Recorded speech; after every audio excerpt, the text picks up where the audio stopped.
tingin yung grupo ni Senate President Alan Cayetano yung dapat manaig. Pero personal ko lang yun na opinion. Sa mga abogado, may kanya-kanya kaming opinion, pero Korte Suprema lang ang makapagsabi kung sino yung tama. Nasa linya po ng ating komunikasyon si Attorney J.D. Hinlo, Deputy Secretary General for Visayas ng PDP Laban. Attorney, good morning. Jade at Admar po, inyong makakasama ulit at maraming salamat po sa inyong oras. Mayong aga ka Jade and Admar, mayong aga SMNI, mayong aga sa buong Pilipinas. Opo. Attorney, unahin ko lang itong nangyayari dito sa Senado. Anong tingin po ninyo bilang isang abogado? Ano magiging implikasyon ng pagkakaroon po ng dalawang paksyon, itong Gatchalian Block at Cayetano Block? Magulo po at hindi nakakabuti sa ating bansa. Dapat po maging klaro na ang away sa liderato ng Senado. Kasi gaya sa nangyari nung kahapon, hindi alam ng mga witnesses kung sinong grupo ang dapat nilang puntahan. Dahil dalawang nagkiklaim na composing the Blue Ribbon Committee. So napakagulo po ang mga nangyayari ngayon sa Senado. Opo. Sapat hubang maging rason o batayan ang pagkilala ng Malacanang, ng House of Representatives at ng iba pang mga abogado, mga grupo po ng mga abogado din sa mga paaralan doon sa Gatchalian Block, bilang kinikilala nga nila bilang Senate President itong si Win Gatchalian sa halip na si Alan Peter Cayetano, Attorney. Sa larangan ng politika, nakakaapekto yon, no? Nakaka-impluwensya yon. Pero sa larangan ng batas, ang Korte Suprema lang ang makakapagsabi kung sino yung tama sa dalawa. Gaya sa akin, sa personal kong tingin, yung grupo ni Senate President Alan Cayetano yung dapat manaig. Pero personal ko lang yun na opinion. Sa mga abogado, may kanya-kanya kaming opinion, pero Korte Suprema lang ang makapagsabi kung sino yung tama. Opo. Kasi gaano ho kalakihan na epekto, Attorney, yung mga nagkokomento, bakit nila pinapaboran itong si Senator Win Gatchalian bilang acting Senate President nga, yung IBP mismo nagsalita na dito. Yun yung nagiging rason ng mga nasa bago majority ngayon dyan sa Senado. Yung opinion ng liderato ng IBP ay kanilang personal na opinion. Kung tignan mo yung mga ibang miyembro ng IBP na gaya ko, gaya ni Attorney Torion, iba naman ang aming opinion. Kasama rin ang Dean ng College of Law ng Lasal, Bacolod. Sa kanyang opinion, sa nakita ko sa isang video interview, mas pinapaboran niya ang liderato ni Senator Cayetano. So, kanya-kanyang opinion at ang IBP hindi naman nagkaroon ng eleksyon tungkol sa bagay na yan. Opinion lang yon ng liderato ng IBP. Sa tingin po ninyo, dapat makialam na po ang Korte Suprema sa tensyon o gulo ngayon dyan sa Senado? Hindi lang sa Senado, sa mga malalaking issue. Sana po, no, bilang isang opisyal ng Korte, Officer of the Court, sana po ang Korte Suprema ay magdesisyon na sa mga issue na nakakaapekto sa pangkalahatang nasyonal na interes. Gaya po yung jurisdiksyon ng ICC, gaya po ang legalidad ng pagpapadala kay former President Duterte sa The Hague, gaya rin po ang hinihinging desisyon ni Senator Bato de la Rosa at yung sa nangyayari ngayon sa Senado. Kailangan po pumasok ang Korte Suprema para magkaroon ng mapayapang solusyon sa mga issue na nakakaapekto sa mga Pilipino. Kasi pag wala pang desisyon ang Korte Suprema, katulad rin sa legalidad ng ginawang investigasyon ng House Committee on Justice ng Kongreso, pag hindi nakailam ang Korte Suprema, mag-aaway-away ang mga Pilipino, magpapagalingan ang mga abogado, may kanya-kanyang opinyon ang taong gobyerno, at kahit mga vloggers, kanya-kanyang sigawan kung sino yung tama. So, ang makakapagpahupa lang ng tensyon ay kung merong desisyon na mangyayari. Pero sino po ang gagawa po ng move? Unang gagawa ng move, yung paksyon po ba ng Cayetano Black o itong Gatchalian Black o yung mga pribadong grupo o iba pang mga grupo na gustong tapusin na ang gulo dyan sa Senado, dyan sa Supreme Court, attorney? Kahit sino sa mga paksyon o kahit yung publiko pwedeng questionin ang nangyayari ngayon sa Senado kasi may public interest nga. At nasa Korte Suprema yan kung kukunin nila ang jurisdiction sa issue na ihaharap sa kanila. Because it now concerns the national interest. Imagine mo pag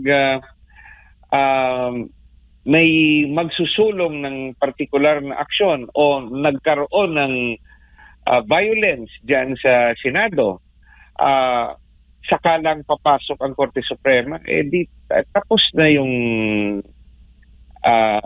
ang nangyari. May masaktan na at may gulo na. Kaya lalo na sa mga issue na meron talagang formal na final sa korte, sana po bilisan na ang pag-aral at pagbigay ng desisyon sa mga national issues. Kasi naniniwala ako na pag meron ng desisyon ng Korte Suprema, susunod naman ang mga Pilipino. Opo. Ang PDP Laban ho ba ay may balak na maghain po ng motion o petisyon dyan po sa Supreme Court para po dito sa nangyayaring gulo dyan sa Senado? Sa aking pagkakaalam, wala. No? Wala. Dahil naniniwala ang PDP Laban na yung challenger, yung iba ng let's say nag-challenge ng liderato ni Senator Cayetano, sila yung maghain ng petisyon kasi sila yung nagcha-challenge ng liderato. Wala sanang problema kung 13 yung boto. Kung 13 yung boto, klarong-klaro sa ligang batas na majority of all members of the Senate, no? Kaso pag mayroong interpretasyon na sasabihin yung bilang ng mga senador instead of 24, 22 lang. At yung botong 12 pwede na. Ano yun? Nasa labas ng konstitusyon yon, at kung ano man na yung kanilang justification, at kahit may sinite sila na Supreme Court decision na nakabase sa lumang konstitusyon, sila yung challenger.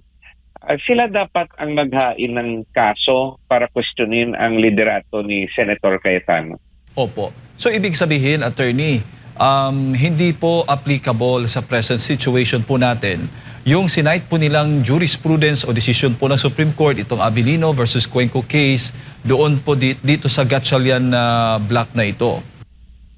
Yun nga, sa personal kong opinion, magkaiba. Pag tinignan mo yung 1935 Constitution compared sa 1987 Constitution, sa 1935 Constitution, walang ginamit na word na all. Wala. Absent yung salitang all. Pero dito sa 1987 Constitution, meron na pong nilagay ang framers of the Constitution ng salitang all. Kaya magkaiba po, no? Bakit nilagyan ng all? Kasi gustong i-emphasize ng framers of the 1987 Constitution that it will be the composition of all members, no? So ito, in particular, Section 16, Article 6 of the 1987 Philippine Constitution, nakalagay, the Senate shall elect its president and the House of Representatives its speaker by a majority vote of all, no, its respective members. Each house shall choose such other officers as it may deem necessary. So, majority vote of all, no, 1987 Constitution yan, as compared to Section 10, Article 6 of the 1935 Constitution na nakasaad na the Senate shall elect its president and the House of Representatives its speaker. Each house shall choose such other officers as may be required. O, absent yung salitang all sa 1935 Constitution. So, clearly, yung basihan ng previous decision ng Korte Suprema ay magkaibang wordings at sa dalawang constitution na yun. So, iiba yung dating. Yung isa, yung 87, in-emphasize na dapat lahat ng miyembro. Sino ba yung present members sa ngayon? Senator Bato and Senator Jinggoy are still members of the Senate. Hindi naman sila natatanggal. Hindi naman sila patay. Hindi naman sila nag-resign. So they're still members of the Senate. They should be counted. Even if, let's say yung argument, hindi sila makakaboto kasi si Senator Bato cannot be found, no? While si Senator Jinggoy nakakulong. But it does not mean na hindi na sila senador. There must be a process done kung sa tingin nila ng 2/3 ng mga senador na may kasalanan si Senator Bato at Senator Jinggoy, di alisin nila through an ethics complaint, and it would need 2/3 votes also. But until such action becomes final, the two of them are still senators of the Republic, whether we like them or not. Opo. Yung mga supporters po ng mga Duterte, particular na po ng Vice Presidente, nababahala dahil possible na magamit po itong tinatawag na voting formula ng Gatchalian Block, attorney, sa impeachment issue naman. Naisip ko rin yun, no? Pag hinayaan ng ibang senador at i-recognize yung pagbilang ng grupo ni Senator Gatchalian sa number of senators required, anong makakapigil sa kanila sa impeachment court later on na sasabihin nila, for example, hindi makaboto si Senator Bato, hindi makaboto si Senator Jinggoy, hindi makaboto si Senator Bongo dahil kukunin ng ICC, hindi makaboto si Senator Escudero dahil huhulihin, hindi makaboto si Senator Villanueva dahil huhulihin, hindi makaboto si Senator Mark Villar dahil huhulihin, ubos yung mga senador na kilalang kaalyado ni Senator Alan Cayetano dahil may mga kaso sila, no, whether sa ICC o sa lokal na korte. So makakaapekto yan sa bilangan ng 2/3 votes para sa impeachment court. So that's why it is an issue, a very important issue that can only be answered by the Supreme Court. At kung sa paniwala ni na Senator Gatchalian na tama yung kanilang interpretasyon, di sila yung maghain ng challenge sa Korte Suprema kasi sila yung naiiba sa logical and plain and clear, no, definition ng what is a majority vote required for the election of a Senate President and the majority votes required for an impeachment na nakasaad sa Constitution. So, sila yung exception to the rule, yung opinion ni na Senator Gatchalian, kaya sila yung dapat maghain ng question sa Korte Suprema. Bukod nga sa banta o baga possibility na mabago po yung voting formula, kasi nga pwede po silang maghain, tama ba attorney, ng isang resolusyon na amyendahan po yung kanilang rules, yung impeachment court rules dyan po sa Senado? Ito yung dapat nating i-analyze. Parang nag-attempt na sila na baguhin yung impeachment rules. At that time, nung sinabi nila yon, were the senators present na 12 already constituted as an impeachment court, or they were acting only as senators under the Senate rules. Magkaiba po ang personalidad ng Senado sa impeachment court. So, you can only change the rules of the impeachment court if you're already an impeachment court. Yan po yung aking paniwala. Kasi magkaiba po ng personalidad yung dala ng mga senador. Bilang senador, they are there to promulgate laws. Bilang miyembro naman ng impeachment court, they are there as judges on whether or not the respondent public official, na impeachable public official, should be impeached or not. So, yan rin yung isang bagay na dapat reviewin natin lahat. Opo, lalo na si Senator Mig Zubiri ay may resolution po na doon po sa issue kung sino po ang dapat maging presiding officer o mamuno nga sa impeachment court. May resolution po siya na hindi ko alam kung na-monitor po ninyo, attorney, na po pwede pong mag-presiding officer doon sa kanyang resolution, yung suggestion niya o yung panukala niya, po pwede maging presiding officer kahit sino mang mga senador na magkakaroon po ng majority vote para po sa pagiging presiding officer, attorney. Anong masasabi po ninyo doon? Ang isang resolution ay remains a resolution and will not become the rule. First, there should be a quorum. Second, we have to understand na yung nagdidesisyon ba Senado or impeachment court, kasi it affects the impeachment proceedings. So then third is if the majority of the quorum will vote for the changing of the rules. So at that time, itanong natin nung naghain ng resolution si example si Senator Zubiri, meron bang quorum o 12 lang sila? Kung 12 lang sila, there still remains a constitutional question na they have not reached the quorum. So lahat ng kanilang sasabihin dyan ay hindi dapat paniwalaan dahil nga yung kalahati ng mga senador ay hindi pumapayag. Yung pangalawa, at the time na ginawa yon, were they deciding as a senator or as impeachment court judges? So, at pangatlo, there should be a majority of those composing the quorum na pumapayag sa kanyang resolution. So, yan yung tatlong katanungan na dapat sagutin ni Senator Zubiri.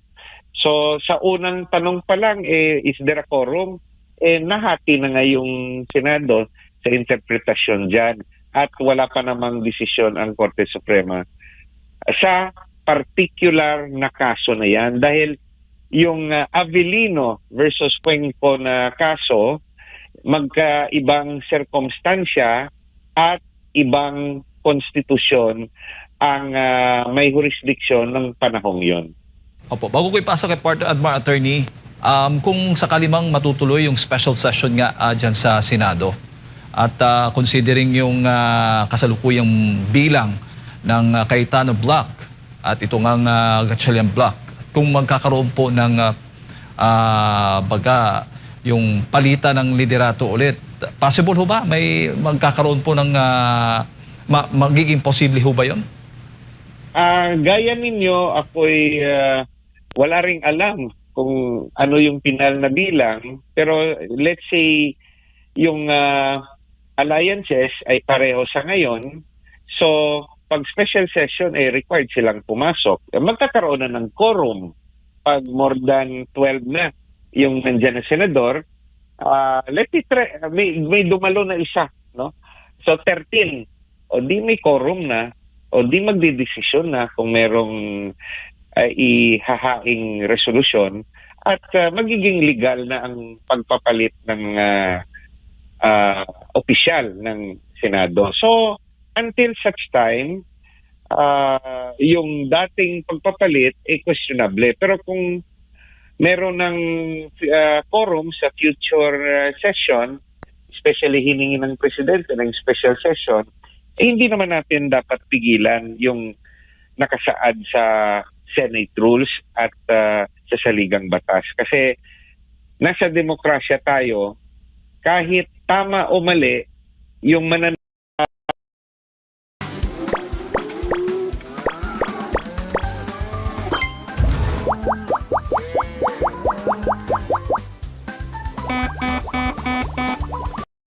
hain ng resolusyon si example si Senator Zubiri, meron bang quorum o 12 lang sila? Kung 12 lang sila, there still remains a constitutional question na they have not reached the quorum. So lahat ng kanilang sasabihin dyan ay hindi dapat paniwalaan dahil nga yung kalahati ng mga senador ay hindi pumapayag. Yung pangalawa, at the time na ginawa iyon, were they deciding as a senator or as impeachment court judges? So, at pangatlo, there should be a majority of those composing the quorum na pumapayag sa kanyang resolution. So, yan yung tatlong katanungan na dapat sagutin ni Senator Zubiri. So sa unang tanong pa lang, is there a quorum? Nahati na nga yung Senado sa interpretasyon dyan at wala pa namang desisyon ang Korte Suprema sa particular na kaso na yan. Dahil yung Avellino versus Cuenco na kaso, magkaibang sirkumstansya at ibang konstitusyon ang may jurisdiksyon ng panahong yon. Opo, bago ko ipasa kay Partner Attorney, kung sakali mang matutuloy yung special session nga dyan sa Senado at considering yung kasalukuyang bilang ng Cayetano Block at ito ngang Gatchalian Block, kung magkakaroon po ng baga yung palitan ng liderato ulit, possible ho ba? May magkakaroon po ng magiging posible ho ba yun?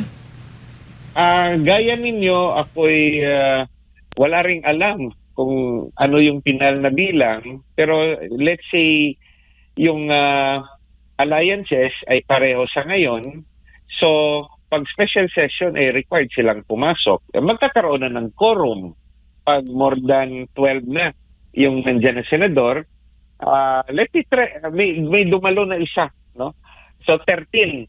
O di may quorum na, o di magdidesisyon na kung merong ihahaing resolusyon at magiging legal na ang pagpapalit ng opisyal ng Senado. So, until such time, yung dating pagpapalit ay questionable. Pero kung meron ng quorum sa future session, especially hiningi ng presidente ng special session, hindi naman natin dapat pigilan yung nakasaad sa Senate rules at sa saligang batas. Kasi nasa demokrasya tayo, kahit tama o mali, yung mananaig yung nakakarami. Yun nga lang, pwede rin nating sabihin na merong tyranny of the majority.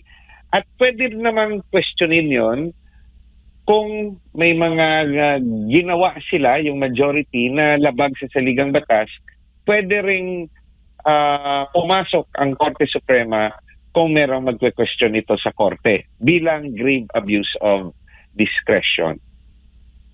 Attorney, maing aga si Admar po ito. Meron po, so suma total po, hindi po kayo sumasang-ayon sa isang abogado rin po na nagsasabing dapat daw hindi mangialam dito sa sigalot or sa power struggle ngayon sa Senado ang Korte Suprema. Kung titignan natin yung original case na Avellino versus Cuenco, nagsabi rin doon ang Korte Suprema na sa away ng Senado, dapat hindi sila makialam, no? Pero pag ganon yung magiging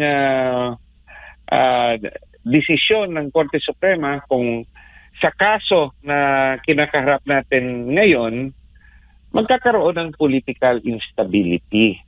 So, pwede naman magbago ng isip ang Korte Suprema sa mga nakaraan nitong desisyon kasi ma-justify ito na bago na yung laman ng konstitusyon. Hindi na magkapareho yung 1935 at yung 1987.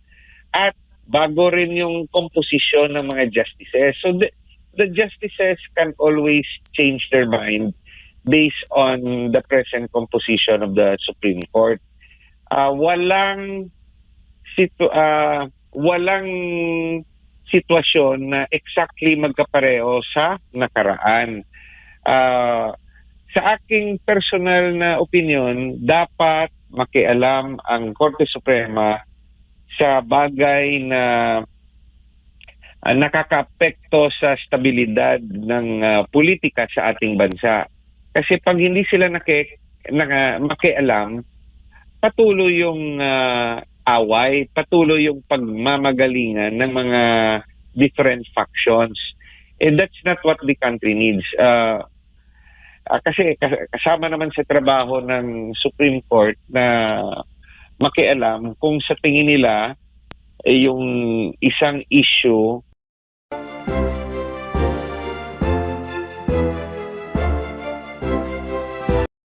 ay merong nakaapektong abuso galing sa mga opisyal ng gobyerno.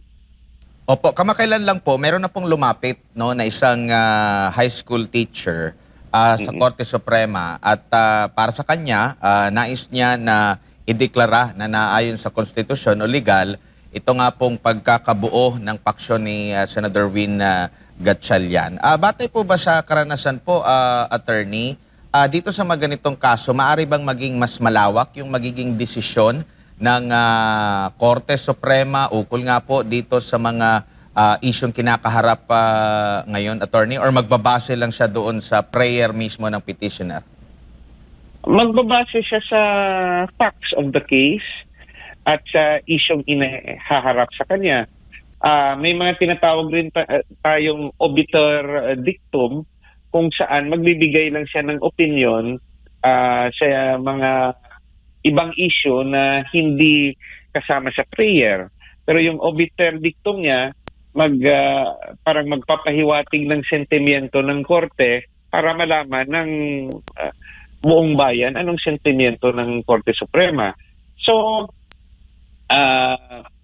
na ano ko rin yan, napansin ko rin yan yung sinabi mong balita na merong teacher na naghain ng petisyon. So, whether we agree or not sa teacher na yan, pagkakataon na yan ng Korte Suprema na mahimasok, no, sa isyong liderato sa Senado, especially on issues of quorum. It is a simple mathematics, but because nagmamagaling ang lahat, ang marami, katulad rin natin, nagmamagaling tayo sa bagay na yan, ang pagbigay lang ng pinal na linaw, whether we agree with the Supreme Court or not, is the Supreme Court. So, ako ay naniniwala na na yan lang ang paraan para matapos na kaagad ang isang issue na nagdi-divide sa ating bansa. At uulitin ko, isang issue na nagdi-divide sa bansa natin yung application ng ICC warrant. So just imagine, hinahanap ngayon si Senator Bato, what if magkaroon ng encounter? What if may masamang nangyari kay Senator Bato? What if may masamang nangyari rin sa mga arresting officers? Di ba pwede itong iwasan kung magdesisyon ang Korte Suprema? Yan yung sinasabi kong on national issues na which divides the nation, sana mag-referee na ang ating Supreme Court. Opo, dalawang faction po ito at kapwa sila nag-claim na sila po ang legal. So, hindi naman po pwedeng yung dalawa ay legal. Meron talagang illegal. Nakikita nyo naman po ba na halimbawa mapatunayan po na may isa dito na illegal, pwedeng makasuhan? Si Undersecretary Claire Castro, meron siyang sinabi na pwede daw kasuhan ng usurpation daw itong kampo ni Cayetano. Ano po ang maaring kakaharapin ng illegal na grupo po sakali man po, attorney? Sa aking personal na opinion, walang makakapigil sa kahit sino, no, na mag-file ng kaso na criminal o even a corruption case against both groups, no, members of the both groups. But ako'y naniniwala rin na dahil nga merong legal na question, pag ito'y dumating na sa korte, gaya sa Sandigan Bayan o sa RTC at maiakyat sa Korte Suprema, sa aking tingin sa isyong criminal aspect ng kaso or even administrative aspect, sa aking tingin ay maaabsuelto. Bakit? Dahil in good faith naman yung dalawang grupo. No? In good faith. For as long they will not turn violent. No? Na hindi magkasakitan. Kasi kung talagang paniwala ng grupo ni Senator Gatchalian na tama sila, it is their legal stand. It is also the right as senators. Gaya rin ng paniwala ng grupo ni Senator Cayetano na tama rin sila. At yan yung legal stand nila. Yung magiging problema is kung magkaroon ng desisyon ang Korte Suprema na pinal at hindi pa rin makinig ang natalong grupo. Pag nangyari yon, they will now be right, no, for a conviction na talagang may ginawa silang criminal o administratively liable sila kasi mawawala yung good faith na tinatawag. But as of now, walang makakapigil sa any complainant to file a case against both factions or against each other. At the level of the ombudsman, na hindi naman conviction yung ebidensyang hinahanap, baka magdesisyon yung ombudsman base sa kakampihan nitong opinion. Lalo na yung wala pang desisyon ng Korte Suprema at opinion rin ng ombudsman yung kanyang iniisip. But for the purpose of convicting them, I believe na hindi yan uubra sa huli.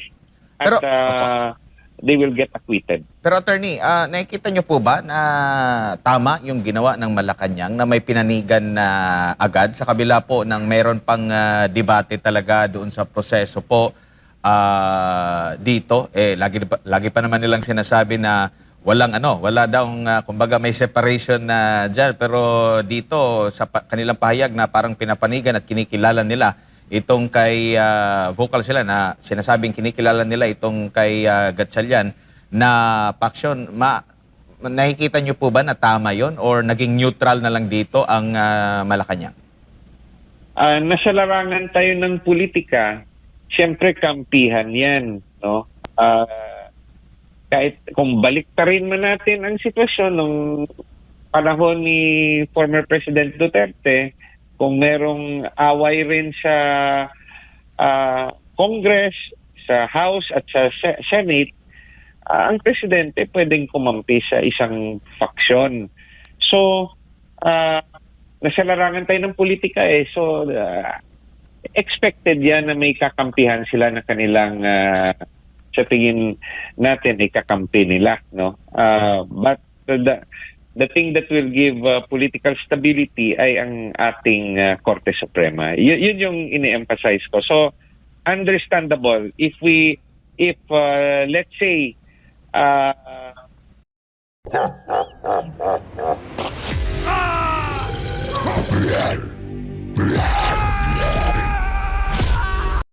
yung nasa Malacanang ay kakampi niya, yung Senator Cayetano, expected they will also give that opinion dahil nasa politika tayo. Opo, lagi nilang sinasabi, huli na lang po, lagi nilang sinasabi na dapat daw bilisan, i-priority itong impeachment po laban kay Vice President Sara Duterte. Do you think mas lalong magpapabagal ito dahil kapwa nag-claim na sila po yung lehitimong impeachment court, attorney?